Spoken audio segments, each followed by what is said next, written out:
രാജ്യത്ത് കോവിഡ് ബാധിതരുടെ എണ്ണം ചെറുതായി കൂടി 7154 ഇന്നത്തെ കണക്ക്. കഴിഞ്ഞ 24 മണിക്കൂറുടെ രാജ്യത്ത് 3 കോവിഡ് മരണങ്ങളും റിപ്പോർട്ട് ചെയ്തു. അച്യുതൻ അപ്ഡേറ്റ് ചെയ്യുന്നു ഡൽഹിയിൽ നിന്ന്. പറയൂ Achuthan. Again good morning SKN. ഈ രാജ്യത്തെ കോവിഡ് കേസുകളിൽ ഇന്ന് ഒരു നേരിയ വർധനവാണ് ഉണ്ടായിരിക്കുന്നത്. അതായത് കഴിഞ്ഞ 24 മണിക്കൂറിനിടെ 33 കേസുകളുടെ മാത്രം വർധനവാണ് രേഖപ്പെടുത്തിയിരിക്കുന്നത്. എന്നാൽ കഴിഞ്ഞ ദിവസങ്ങളിൽ 300ഉം 200ഉം കേസുകളുടെ വർധനവായിരുന്നു ഒരു ദിവസം രേഖപ്പെടുത്തിക്കൊണ്ടിരുന്നത്. പക്ഷേ അതിനെ അപേക്ഷിച്ച് ഇന്നലെ ഒരു ആശ്വാസം എന്ന രീതിയിൽ, അല്ലെങ്കിൽ ആശങ്ക കുറയ്ക്കുന്ന തരത്തിൽ 33 കേസുകളുടെ മാത്രം വർധനവാണ് ഉണ്ടായിരിക്കുന്നത്.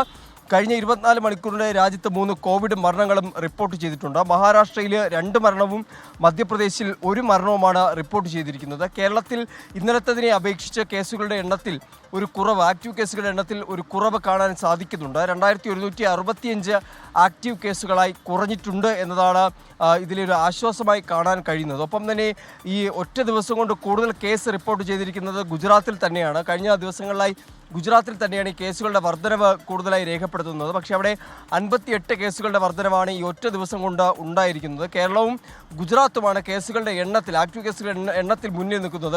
അതായത് ഗുജറാത്തിൽ 1000-ന് മുകളിൽ കേസും കേരളത്തിൽ 2000-ന് മുകളിൽ കേസുകളും നിലവിൽ ആക്റ്റീവ് കേസുകളുണ്ട്. ഒപ്പം തന്നെ ഈ തരംഗത്തിൽ രോഗമുക്തി നേടിയവർ 9556 പേരാണ് കോവിഡ് രോഗമുക്തി നേടിയിരിക്കുന്നത്. ഇതുവരെ ജനുവരി മുതൽ ഇതുവരെയുള്ള കണക്ക് പ്രകാരം രാജ്യത്ത് ഇതുവരെ 77 പേരാണ് കോവിഡ് ബാധ മൂലം മരിച്ചത്. SKN.